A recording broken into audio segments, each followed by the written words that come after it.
I never wanted this life. Michael Corleone did not say those words as a confession. He said them as though repeating a promise he had made to himself years before, a promise that suddenly felt fragile. On the night of his sister's wedding, the Corleone estate looked like a picture of the American dream. Music drifted across the gardens. Children laughed between tables covered with food. Old friends embraced as if time itself had decided to slow down for one perfect afternoon. To everyone else, it was a celebration. To Michael, it was proof that two different worlds could exist at the same time. He stood beside Kay, watching relatives greet his father with quiet respect rather than loud admiration. People did not simply shake Don Vito Corleone's hand. They approached him carrying hopes, fears, favors, and burdens they could not trust to anyone else. Kay noticed the line of visitors disappearing into the dark office inside the house. "They all come to him today?" she asked. Michael smiled politely. "That is tradition." "And does he always help them?" "He tries." There was a pause before he added something that sounded almost rehearsed. "That is my family. It is not me." Those words mattered because Michael believed them. Unlike his older brothers, he had built a different future. Military service had shown him another version of America, one where a man could define himself by his own choices instead of inherited obligations. He imagined a quiet career, a home filled with ordinary routines, mornings without urgent phone calls, evenings without whispered meetings behind closed doors. More than success, he wanted something simpler. He wanted the freedom to wake up without carrying the weight of other people's lives. Across the celebration, Don Vito moved slowly through the crowd. He smiled often, but every smile came after listening carefully. Every handshake ended with another responsibility resting on his shoulders. Michael watched his father from a distance. For the first time, he wondered whether respect always arrived carrying invisible chains. Power looked impressive from the outside. Up close, it resembled endless obligation. The wedding ended. The music faded. Guests returned to their own lives.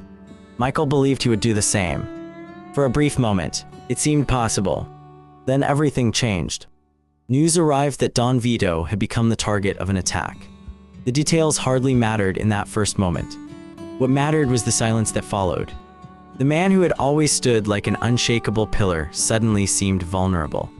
The family that had always looked immovable suddenly appeared frighteningly human. Michael drove to the hospital expecting to find protection everywhere.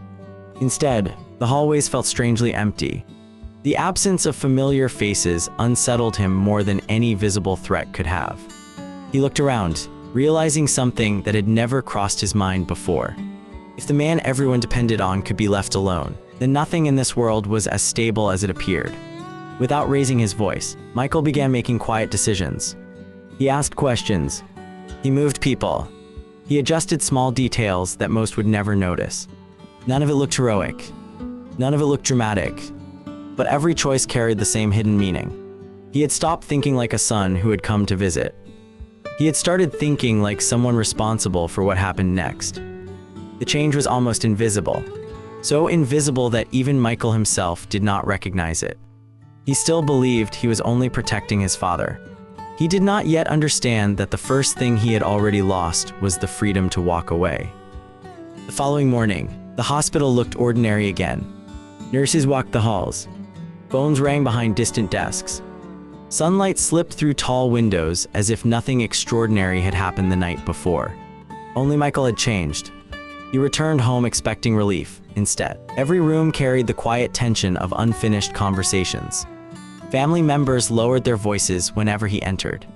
Advisors spoke in careful sentences. Every discussion ended with the same unspoken question. What happens now? His older brother Sonny answered that question the only way he knew how. We cannot hesitate, Sonny said, pacing across the room. If people think we're weak, they will stop respecting us. Michael listened without interrupting. Tom Huggin remained calm, almost painfully calm. Strength is not only about being feared, Tom replied. Sometimes surviving the next week is the real victory. Michael noticed something neither man seemed willing to admit. Neither was truly free. Sonny was trapped by emotion. Tom was trapped by responsibility. Both were reacting to forces larger than themselves. Later that evening, Kay called. I heard your father is recovering, she said softly. He is. And you? The question caught him off guard. "I am fine. You do not sound fine." Michael looked through the window toward the dark driveway where unfamiliar cars arrived one after another. "I just need to stay here for a while." "A while? I do not know." The silence between them felt heavier than any argument. Only days earlier, he had imagined returning to his own life. Now he could not even describe what that life looked like. When the call ended, Michael remained standing beside the telephone long after the line had gone quiet. Every minute he stayed with his family made leaving more difficult. Every problem solved today created another obligation tomorrow. The change happened so gradually that nobody announced it. No ceremony marked the moment. No one handed him authority. People simply began looking at him before making decisions. One driver asked which route should be taken. An old family friend quietly requested his opinion before accepting a meeting. Even household employees instinctively waited for his instructions. Michael answered each question because refusing seemed irresponsible. One decision became 3. 3 became 10. Soon, entire days disappeared beneath conversations about risks, alliances, finances, and promises made years before he had ever wanted to know they existed. He rarely raised his voice. He did not need to. He discovered something unexpected. Real authority often belonged to the person who remained calm while everyone else rushed towards certainty. Late one night, he entered his father's study. The room still carried the familiar scent of old books and polished wood. On the desk rested a simple family photograph taken years earlier. Everyone in the picture was smiling. No one looked powerful. No one looked afraid. Michael stared at the image longer than he intended. For a brief moment, he wondered whether his father had ever looked at the same photograph and wished he could step back into that ordinary afternoon. Not because he regretted protecting his family, but because protection had demanded so much of the man behind the title. Outside the study, another quiet knock interrupted his thoughts. "There is someone here to see you," Tom said. Michael instinctively replied, "Send him in." The words left his mouth before he realized what he had done. The visitor was no longer asking for the son. He was asking for the man who had begun making decisions. And with every decision Michael accepted, another invisible door closed behind him. The meetings became quieter. Not because fewer people arrived, but because everyone had learned that the most important conversations no longer happened around crowded tables.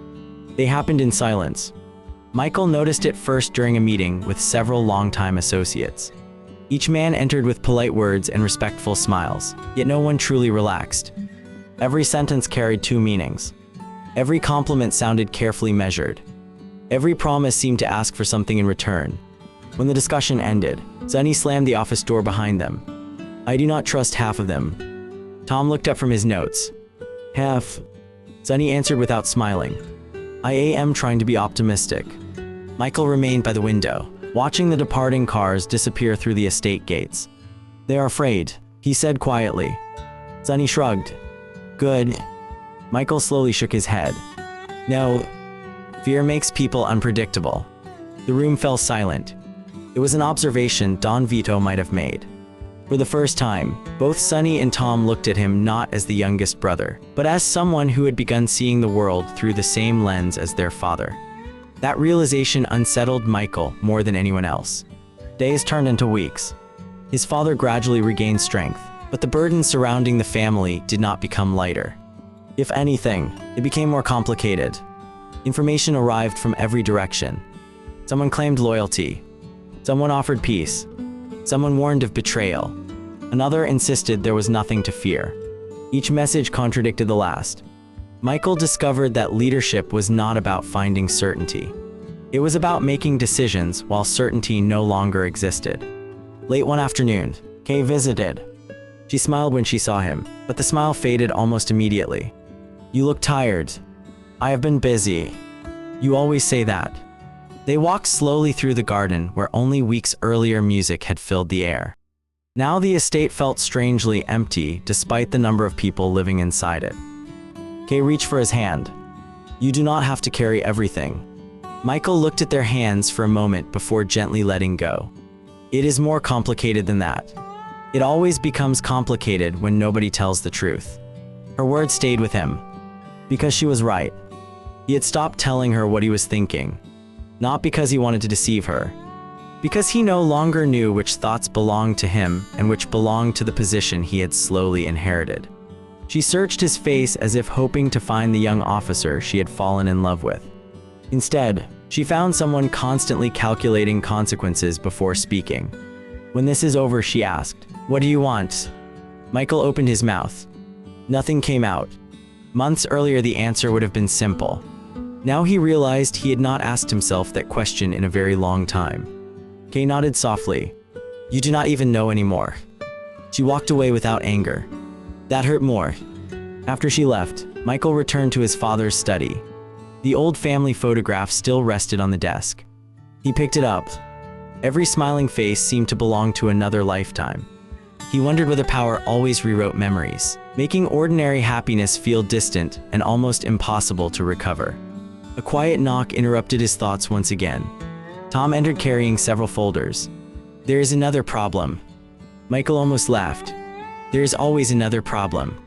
Tom hesitated before answering. "That is the burden of families like ours." Michael looked toward the window where the evening sky was slowly disappearing into darkness. "No," he replied.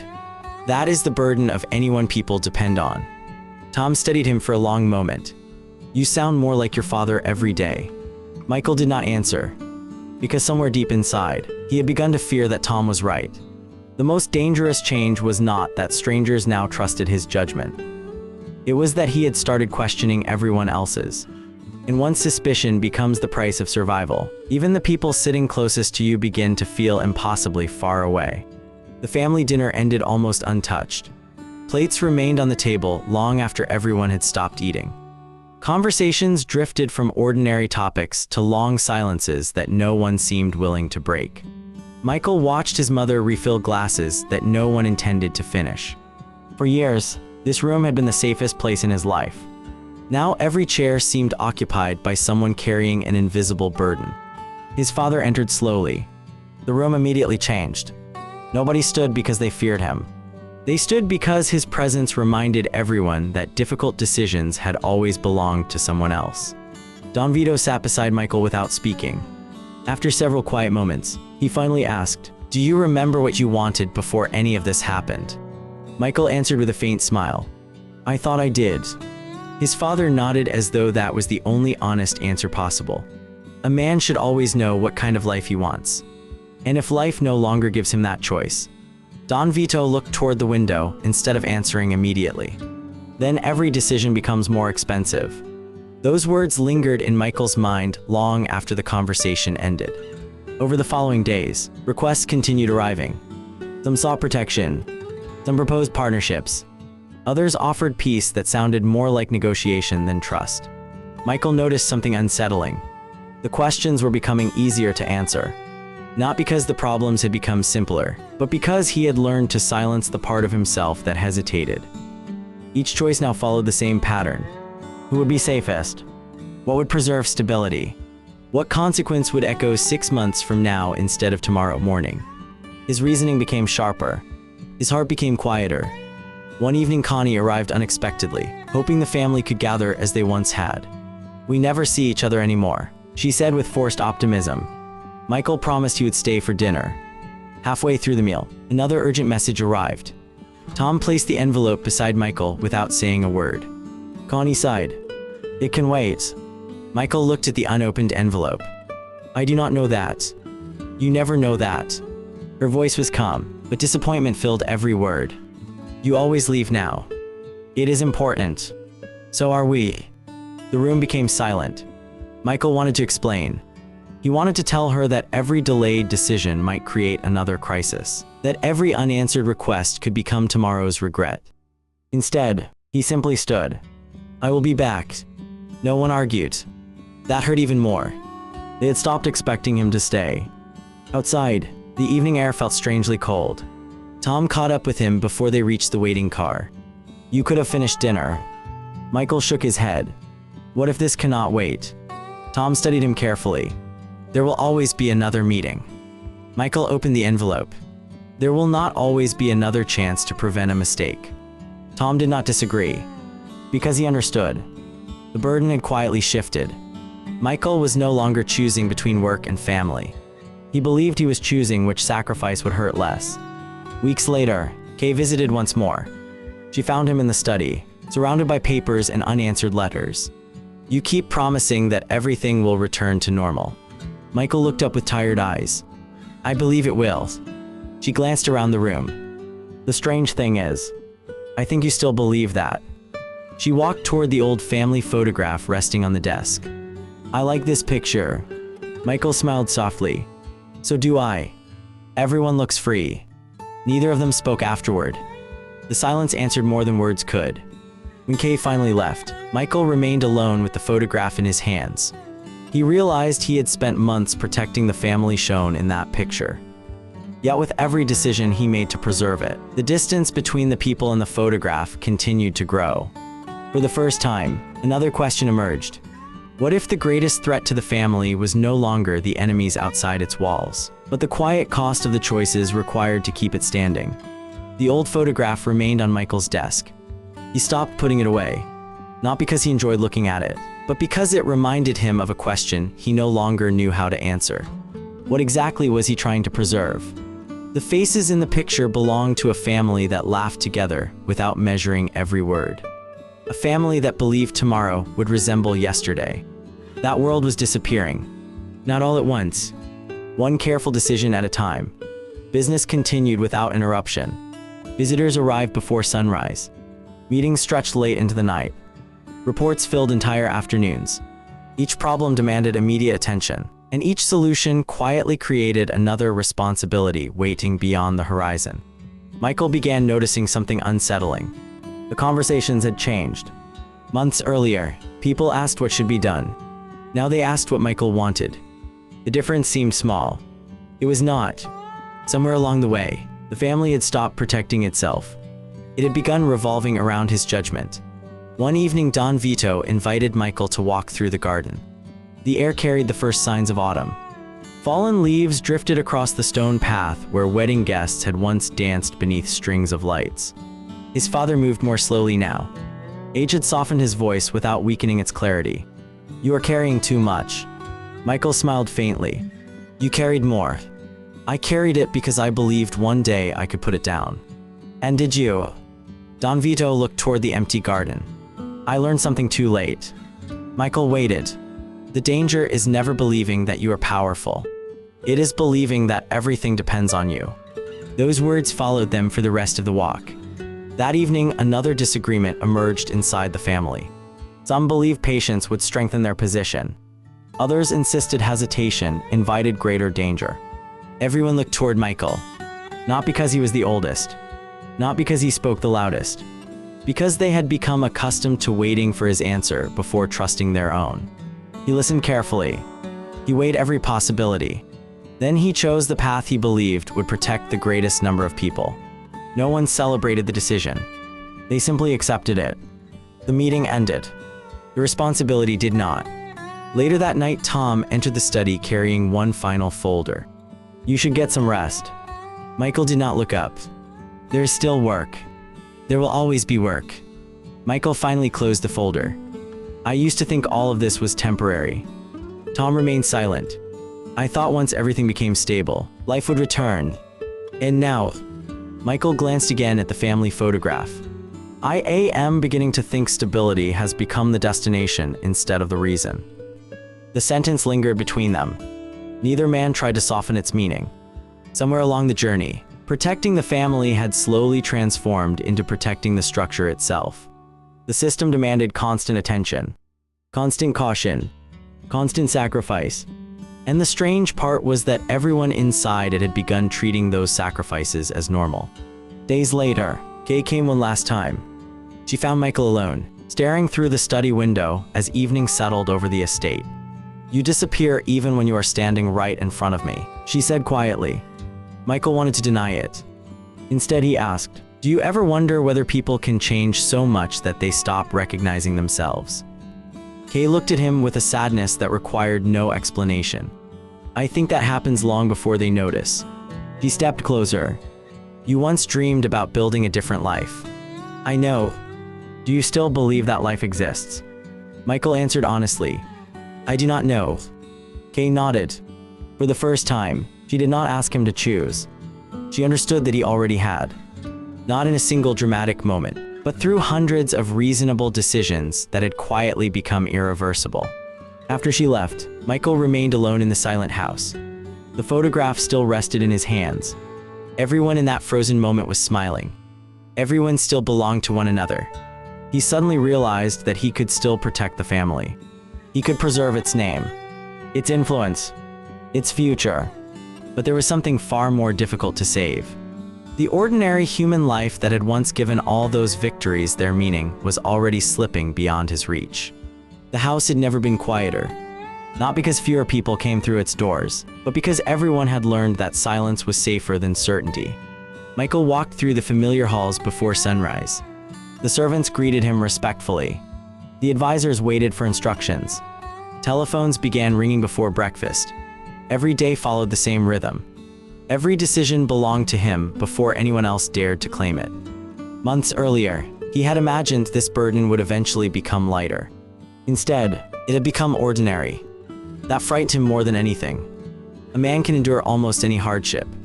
What changes him is the moment hardship begins to feel normal. Late one afternoon, Tom entered the study carrying several reports. There are 3 issues that need your attention today. Michael looked at the stack without reaching for it. Only 3. Tom almost smiled. It is an improvement. Neither of them laughed. The strange thing was that Michael no longer measured success by peace. He measured it by the number of crises that remained manageable. His father had once warned him that believing everything depended on one man was the most dangerous illusion. Now Michael understood why. The more capable he became, the more everyone relied on him. The more everyone relied on him, the less anyone questioned his judgment. And the less anyone questioned him, the lonelier every decision became. One evening, he sat alone in the garden where the wedding celebration had once filled every corner with music. The stone path looked exactly the same. The trees had not changed. The fountain still echoed through the night. Only the people had changed. Or perhaps they had simply become who they always needed to be. Michael took the old family photograph from his coat pocket. The edges had begun to wear from being handled so often. He studied each face carefully. His mother's quiet warmth, Sonny's effortless confidence, Connie's laughter, his father's calm expression, and himself, a young man standing near the edge of the picture, looking toward a future that still belonged to him. He wondered when that young man had disappeared. Not during one dramatic event, not after one unforgettable decision, but somewhere between countless reasonable choices that had each seemed necessary. Footsteps approached behind him. Don Vito lowered himself onto the nearby bench. For several minutes, neither man spoke. Finally, his father broke the silence. Do you know what people misunderstand about leadership? Michael looked toward him. They think it is about control. His father slowly shook his head. It is about sacrifice. Michael answered quietly. I have sacrificed. No. The old man looked directly into his son's eyes. You have only begun. Those words carried no judgment, only experience. Michael suddenly understood something he had refused to admit. There was no finish line waiting ahead. No morning when responsibility would simply disappear. No moment when he could return to the life he once imagined with Kay. The position he now occupied did not borrow years from a person's life. It slowly became that person's life. A few days later, Michael received another invitation from Kay. It was simple. No discussion about family. No arguments. Only an invitation to spend one ordinary afternoon together. He stared at the letter for a long time. Then another urgent matter arrived. Someone needed an immediate decision. Someone else's future depended upon his answer. Michael folded Kay's letter and placed it carefully inside his desk. I will reply tomorrow, he said. Tom heard him. You said that last week. Michael looked down at the unopened reports waiting beside the letter. I know. He reached for the reports first. When the evening ended, the letter remained exactly where he had left it. Outside, another problem had been solved. Inside, another quiet distance had become permanent. For the first time, Michael recognized the cruelest irony of his journey. He had become strong enough to protect almost everyone around him. Yet he could no longer protect the ordinary life that had once given him the strength to begin that journey in the first place. Morning arrived without ceremony. Michael unlocked the study before anyone else entered the house. The room had become more familiar to him than his own bedroom. Stacks of reports waited in perfect order. The telephone rested silently, as though gathering strength before another endless day of demands. The old family photograph remained in the center of the desk. He no longer looked at it for comfort. He looked at it to remember that another version of himself had once existed. A quiet knock interrupted the silence. Tom stepped inside. "Your father wants to see you." Michael found Don Vito sitting alone in the garden. Winter had stripped the trees of their leaves. The estate looked larger now that it was empty. For several minutes they watched the fountain without speaking. Finally, Don Vito said, "Do you know why people keep coming to this family?" Michael answered carefully. "They believe we can solve their problems." His father nodded. "Yes. But eventually they stop asking whether those problems should exist at all." Michael understood. Responsibility had a strange appetite. The more capable you became, the more the world handed you burdens that had never belonged to you in the first place. "You cannot save everyone," Don Vito continued. "I know. No." The old man gently shook his head. "You understand the words." His eyes settled on his son. "You have not yet accepted them." That sentence followed Michael long after he returned inside. Throughout the afternoon, visitors continued arriving. Each carried a different concern. A business disagreement. A family dispute. A promise made years before. A favor that someone believed could never be refused. Michael listened patiently to every story. He offered measured answers. He made difficult choices. No one left disappointed. Yet every satisfied face seemed to take another small piece of his time, his attention, and something far less visible. By evening, the house finally became quiet again.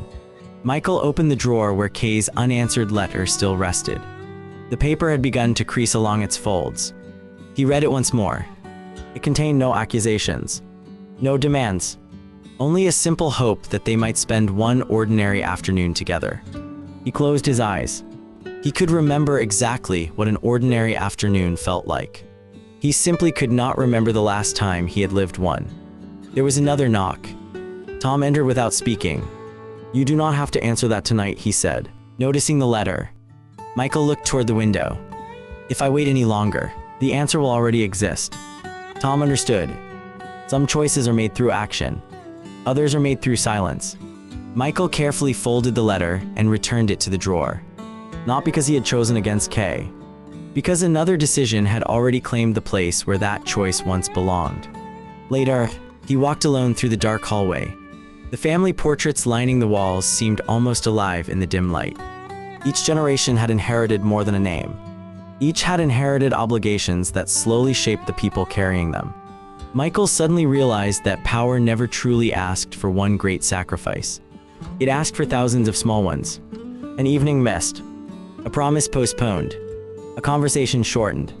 A truth left unspoken. Individually, each sacrifice appeared reasonable. Together, they quietly transformed an entire life. He stopped outside the study door and looked back toward the silent house. Somewhere beyond those walls, people slept peacefully because someone had spent another day carrying responsibilities they would never see. That realization should have brought satisfaction. Instead, it brought only a deeper silence. For the first time, Michael accepted a truth he had resisted since the night everything changed. The greatest burden of leadership was never making impossible decisions. It was discovering that, after enough of them, there was almost nothing left that belonged only to you.